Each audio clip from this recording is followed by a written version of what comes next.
Welcome to The Game. This is the show where we go play-by-play analyzing the game of politics. Today, the spotlight is on Minnesota Governor Tim Walz. What is the fraud that is being investigated, and what does this mean for the state, but also for other blue states that should be looking at how they manage the funds, the taxpayer of every individual? Also, we turn to Washington, D.C., where the Trump administration has put together a list of 19 countries that will be banned for flying or for applying for visas to come into the United States. Then we turn to Venezuela, where the conversation that Donald Trump and Maduro has surfaced. What did President Donald Trump say? What are his possible next actions? And then lastly, we turn to Tennessee, where the special election, which was one for the GOP, but by a smaller margin for the red state of Tennessee, and for a smaller margin than President Trump wanted just last year. And joining me here today to discuss these important topics is Daniel Garza, president of the Libre Initiative and former White House staffer under George Bush. Daniel, how are you?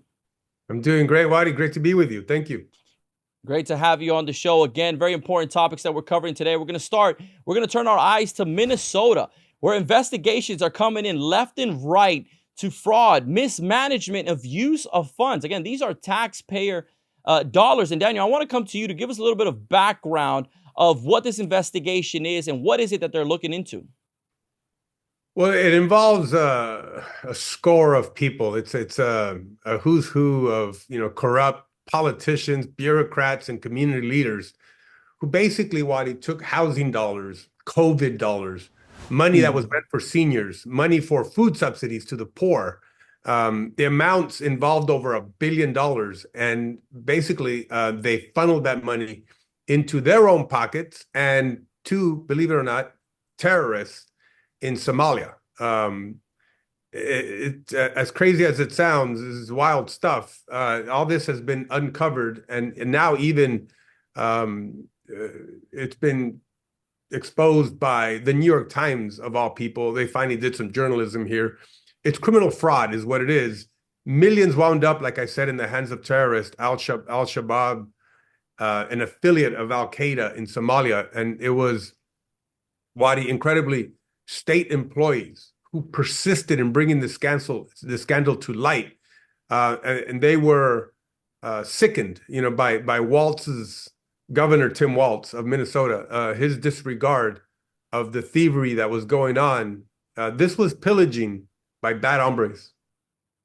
Yeah, and I think most people remember Tim Walz as the former candidate for the vice presidency under Kamala Harris. I mean, almost thank God, in the sense that imagine him, this was under his administration in Minnesota. Imagine him as vice president right next to Kamala Harris. But Daniel, I think this topic is important on several layers.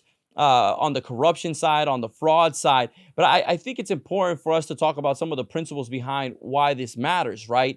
It's important to point out that many times the government trying to step in to solve every single problem is where the issue many times comes in. What do I mean by this? Tim Walz, when he ran for governor to be elected, but also when he was running as vice president, he pointed to how his philosophy was that the government can solve all the problems. Let's put the government in charge. Let's take funds from taxpayers, right? Let's raise taxes so that people can send their funds to the government, because we can take charge of this. What are some of the principles? Are you looking at the same line of thinking here? What are the lessons learned that people really should take from the situation? Yeah, I mean, there's a lot of lessons, obviously. At minimum, let me first say as a preface that, Tim Walz, because, you referred to him, in my estimation, is an incompetent ass, right?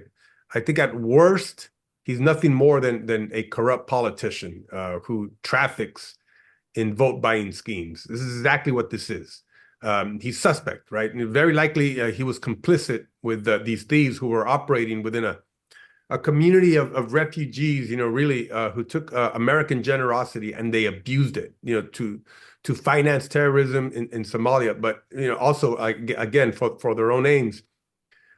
The fraud, Waddy, here, and you talk about government doing things better, as if there's better angels than in the public, serving government. The fraud that took place over some time, over 10 years, by the way, under Tim Walz, was comprehensive.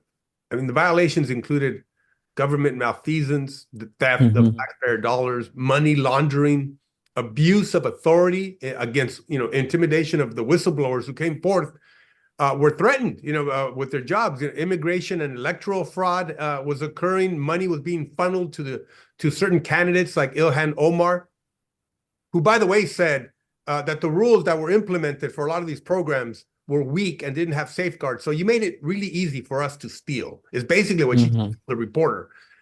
This is U.S. tax money that was financing, again, worst case, terrorists, our enemies in foreign lands. So federal investigators, I really feel, need to get to every single actor in this whole thing, this whole scandal that is responsible. And people should go to jail for a long time over this. Daniel, I haven't heard too many. They might be out there, but I haven't heard too many Democrats actually rising to express concern about what's going on in Minnesota and Tim Walz. Again, let's remember, just less than a year ago, or about a year ago, Tim Walz was essentially one of the leaders. He was on the ballot as a potential vice presidential candidate, received the endorsements from a wide range of Democrats, from minority leaders to Senate leaders to the DNC to obviously Kamala Harris, who picked him. I mean, he would have been the second in line to the presidency. Democrats who again stood by him. Are you hearing anything from those folks stepping up, asking for accountability, asking him to step forward and to provide any information that he has? Which again, some of these investigation points that he wasn't necessarily in the dark on it. I mean, have you heard anything from Democrats on the issue, or do they seem to sort of turn the eye in a different direction? The problem, of course, is that this doesn't play into the narratives of Democrats. One is that they can govern. They can't. They're horrible at it. They ruin everything. The other one is, of course, that all immigrants are a strength for America. And let me touch on a couple of those things. I think that the story has really touched a nerve here because, again, it busts liberal myths about immigration, anti-racism, and the welfare state. The kind of scrutiny that is being brought down right now on the immigrants of Somalia is turning up a lot of really bad stuff, right? And in the way, in the culture of scamming, the culture that is unethical, a culture that is Mhm. really, in a very real way, incompatible with a high trust society, with Western civilization. It understates that the uncomfortable truth from that not all cultures are equal, Wadi, and therefore not all cultures are compatible with certain political systems. But in this case, they took advantage of our welfare system, our generosity, uh, because a lot of their character traits are not of high trust, and so I think we have to to take a look at this entire case to serve as a lesson on the compatibility of certain immigrant cultures, to American Western civilization. And yes, of course, you're going to get the crap about, this is racism, because you're only focused on some Somalis and whatever, and they're starting to use that card. People are tired of that. There's fatigue over that. They want the rule of law reestablished. Mhm. And if people like Tim Walz, are not, gonna, put their foot down, then get out of here, right? Just move on and let's get somebody else who knows how to govern, who knows how to establish the rule of law, who knows how to deal with, the consequences of, people who abuse our system and abuse our generosity. And I think that was a lot of the frustration that President Trump was expressing yesterday. He spoke really harsh. I understand. I wouldn't say a lot of the things that he said, but he captured a little bit of the sentiment that a lot of Americans are feeling when their own Mhm. tax dollars are not going to those folks who truly need the help. And they're being funneled or shifted over to our enemies in Mhm. foreign countries. Just unreal stuff that has to be resolved here. Well, I think many Democrats maybe aren't saying it out loud. I think many of them do want Tim Walz to go away. I think they view him as someone who was not really a value add to the ticket in 2024. If anything, he was a decrease. He didn't help at all. But then I think he just many individuals did not find themselves attracted to his policies or even just to his manner. Then another time that he made headlines this year, probably one of the few times when he was cheering on for the Tesla stock to drop. And then multiple outlets said, well, the pension funds for police officers, teachers, firefighters from Minnesota is tied, or they have investments into the Tesla stock. Tesla also is an American company that has a large amount of American manufacturing here in the United States. Why would you be cheering against it? And now he's front and center with this controversy, I think, for Democrats. Well, They're and you know they're what's wa- interesting here, Wadi, because you speak to that about, Mhm. Walz's incompetence here, and it is because of, his complicity in all of this that now there is this attention that is being brought down on the Somalian community, fair or not fair. Even those who are law-abiding, who are hardworking, who are trying to integrate into American culture, will now suffer, because of Mhm. these, community leaders who abused our generosity and the incompetence of Walz. It's like what Biden did at the border. In the Mhm. chaos that you caused, Trump had to come in and shut it down, right? And completely go the other direction with it. And now a lot of, good, decent immigrants have to suffer because of the incompetence of bad leadership. Yeah, very much so. And Danny, I think this is a good segue to our next topic. We're going to be looking at that the Trump administration has put out a list of 19 countries that will receive bans from applying and receiving new visas. This comes again on the heels of an immigrant from Afghanistan that was part of the refugee program that we had with Afghanistan, specifically because of the help that they gave the U.S. military in the region, supposedly individuals that were vetted, again, allowed to come to the United States, where this individual comes and shoots at two National Guards. If I'm not mistaken, one National Guard has passed away. The second, if I'm not mistaken, is either in critical condition. I don't believe the second passed away. You can correct me if I'm wrong. But again, this comes on the heels of that action. President Trump has looked at these nations and said, hey, we got to put a pause. We have to know who's coming in or out. And a pause is something that is required in this stance. Daniel, what's your analysis of this entire situation? This is not the first time, I'll add, that there have been bans under the Obama administration. There were about 14 countries, many of them from the Middle East, that did receive a pause or a ban of new visa applications. Many of these countries that the Trump administration is now doing are in the Middle East, three of them in the Western Hemisphere: Venezuela, Cuba, and Haiti. I'm curious to get your analysis on the situation. Well, look, yeah, with respect to the Afghan immigrants that came over on that program that was instituted by President Biden, look, it's not just that individual. There's been a pattern that has shown that a lot of these Afghanis are not assimilating well, and in fact, have not only been a burden on society, but have caused violence against Americans. And so I think that there's a little bit of common sense that needs to be applied here. And I agree with the president that this whole thing needs to be reviewed. The folks who, were not properly vetted, because, they eroded a lot of their requirements. I think it's necessary that there is proper vetting, even of those folks who were already here and were approved.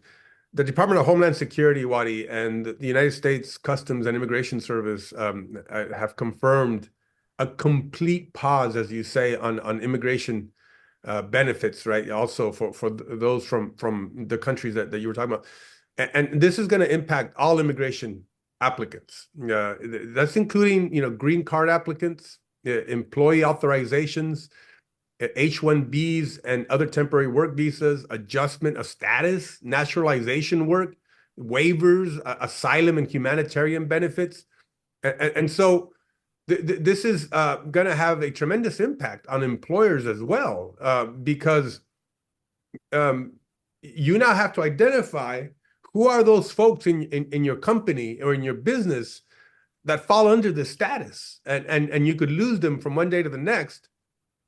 And the list is going to expand. There's going to be more countries that are going to be tossed into this. Now, I fully expect, that, NGOs and other groups, who I think have standing, are going to, drop a lawsuit and try to stop, this from being applied.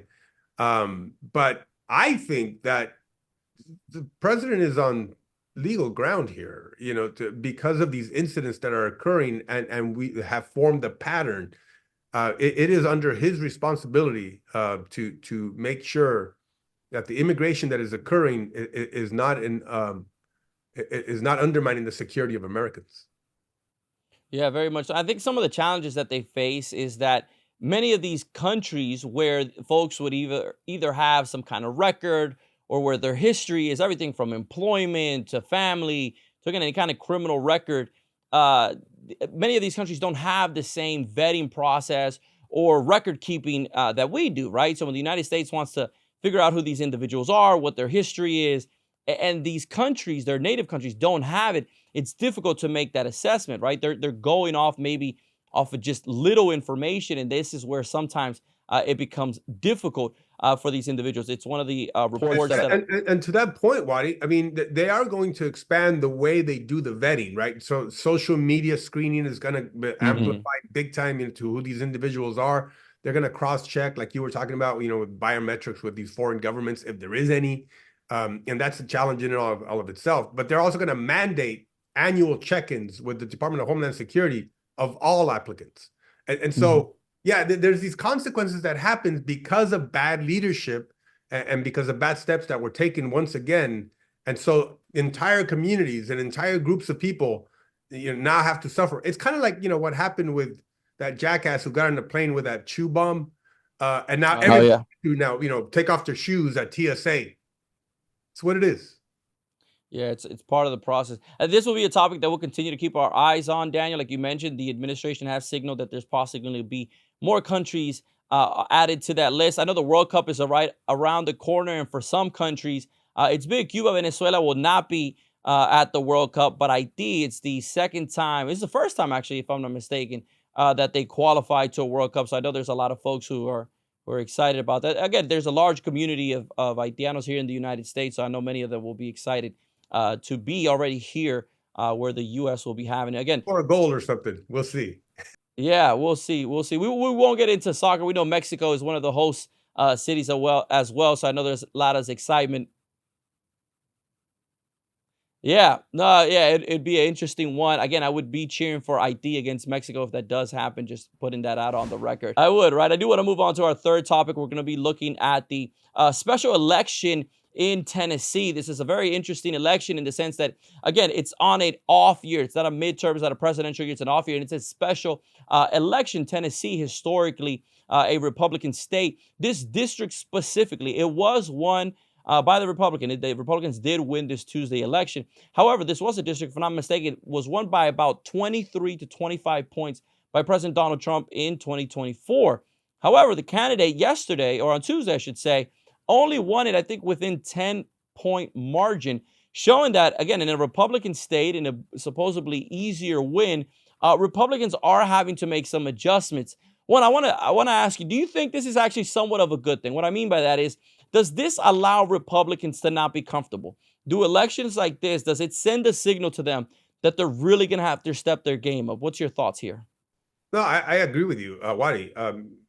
Clearly, I think that the Democrat Party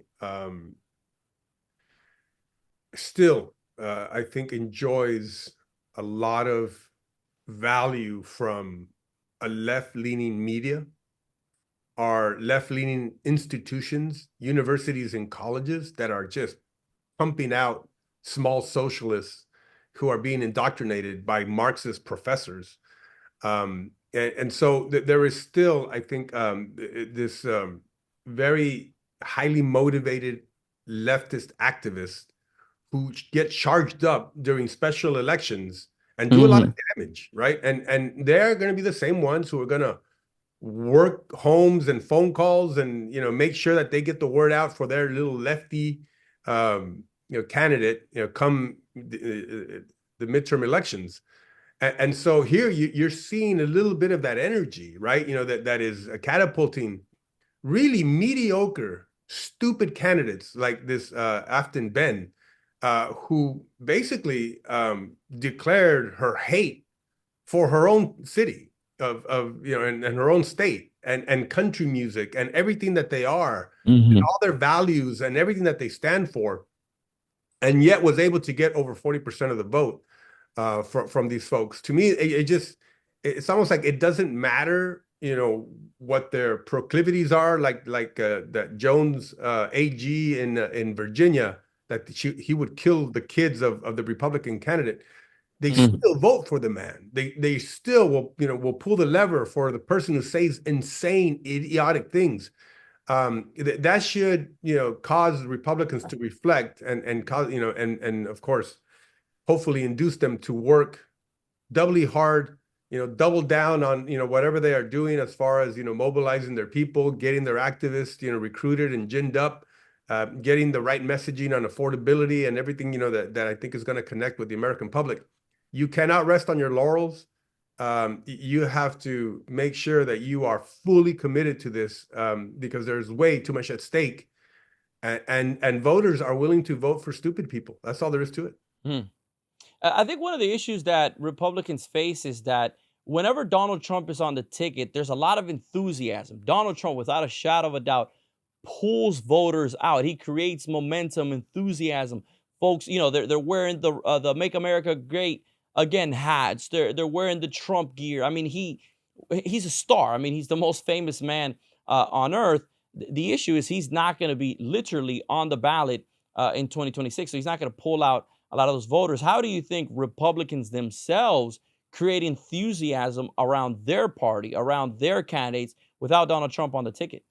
Yeah, look, I think they're going to have candidates who will be MAGA light, who will drive a certain similar agenda that'll advance the same narratives that seem to work and connect with Americans on immigration, on the economy, on affordability, on law enforcement and rule of law. I think you're also going to have Donald Trump out there with some of these candidates, that he's Hmm. going to continue to endorse them and, speak out on their behalf and maybe, do some events and, gin up again that energy and says, this is my guy, and wrap his arm around whoever the candidates are that he's going to endorse. So there will be energy out there. But I think that there's no question that you're right. He's not the principal candidate, and that is going to make a big difference. But I think there's ways, for the Republican Party, to make sure that they stoke that energy in ways Hmm. that are similar, but also being MAGA adjacent. Yeah, very much so. Daniel, I do want to turn to the topic of Venezuela, which has also been center stage in the media because there's have been new developments. Just, I think over the weekend, Donald Trump, it did surface that he had a call with Maduro, who has the regime in Venezuela right now. We didn't have all the details, but some of the reports show that President Trump is essentially saying, like, hey, you need to get out. Your days there are numbered. I mean, anyone who knows the history in Venezuela, they know that at the last election, it was stolen. The regime did do everything to either suppress the vote or change the outcomes. And there's a lot of Venezuelans here in the United States who are advocating for a regime change. The question here that I want to have to you, Daniel, is what is the best path forward for this administration? Many people have laid out different options, everything from boots on the ground on Venezuela, right? It's sort of this old school where we come in and we do the regime change. Others have said that the phone calls is what's most productive. Tell them what's ahead. Tell them to get out. Give them a sort of that opportunity to leave the country and allow the new government to come in. Sanctions, various again options. Curious to hear your opinion on what's the best path forward.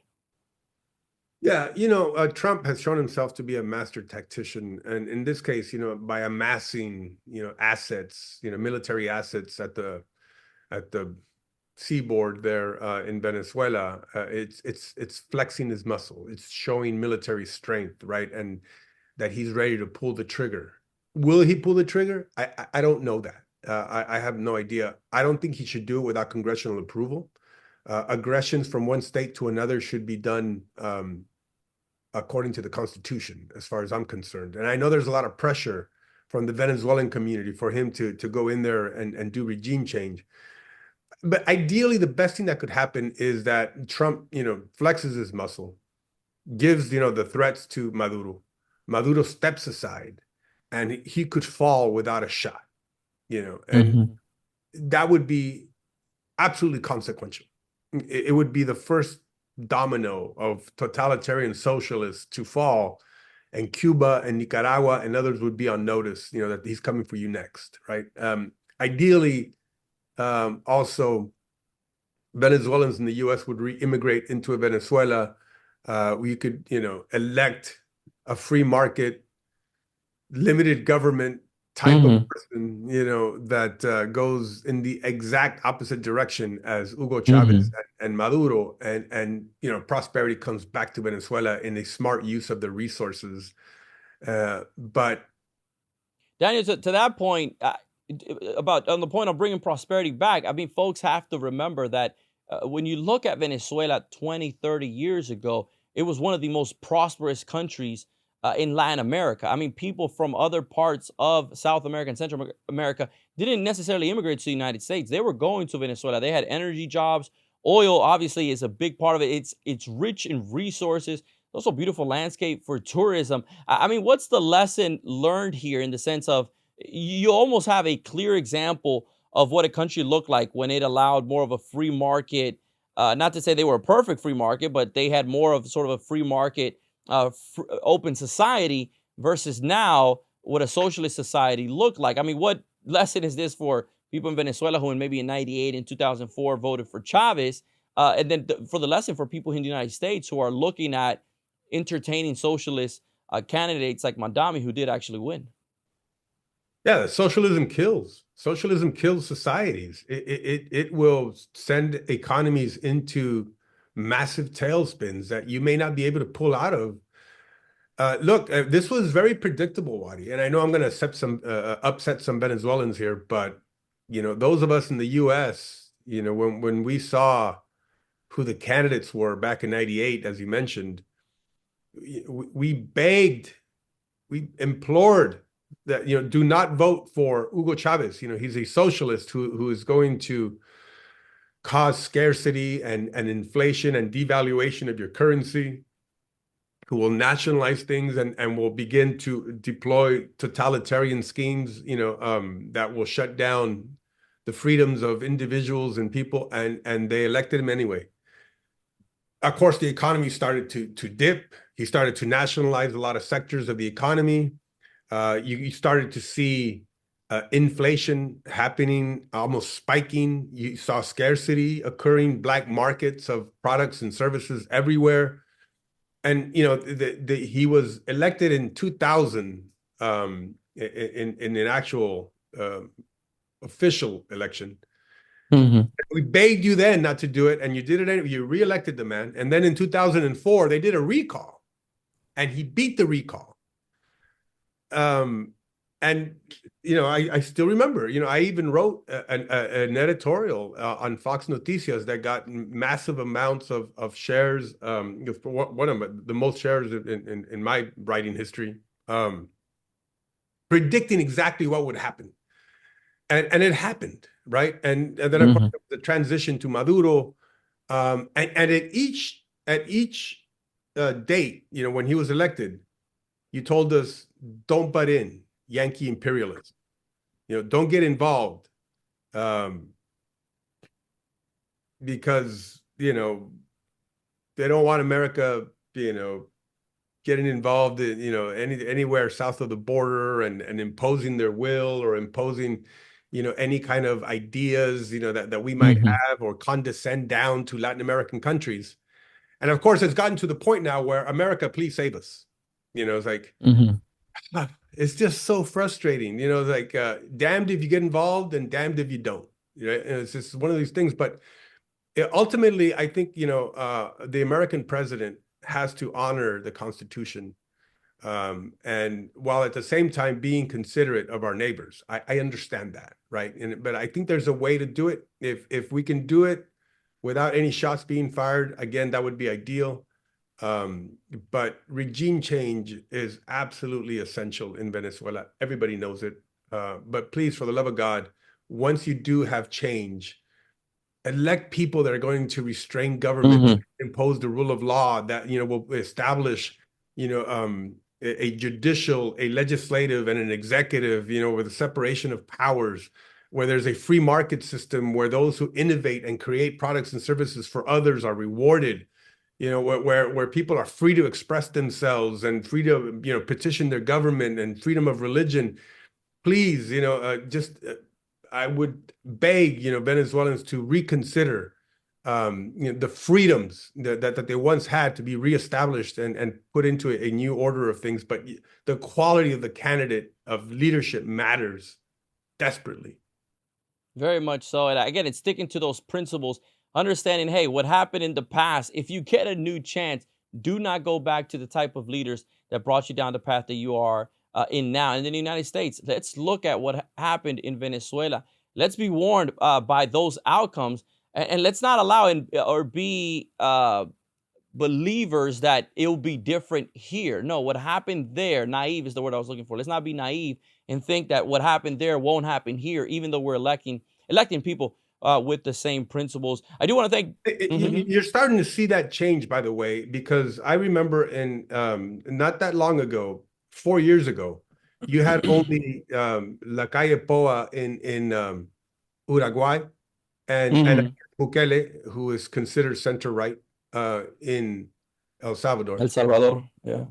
And that was it. The entire Western Hemisphere was left of center all the way to communist, right, in Cuba and Ortega in Nicaragua, to the point now where there are now 7 to 8 center-right presidents that have now been elected across the Western Hemisphere. And so you're seeing this shift that is happening across the entire Western Hemisphere. It's good to see that. Let's continue that trend. People who honor the market, who honor trade and the freedoms of individuals, that's who we need to put back into power. Very much so. I do want to thank Daniel Garza for being on the show today. Daniel, it's always a pleasure having you here. Love it, Wadi. Thank you so much.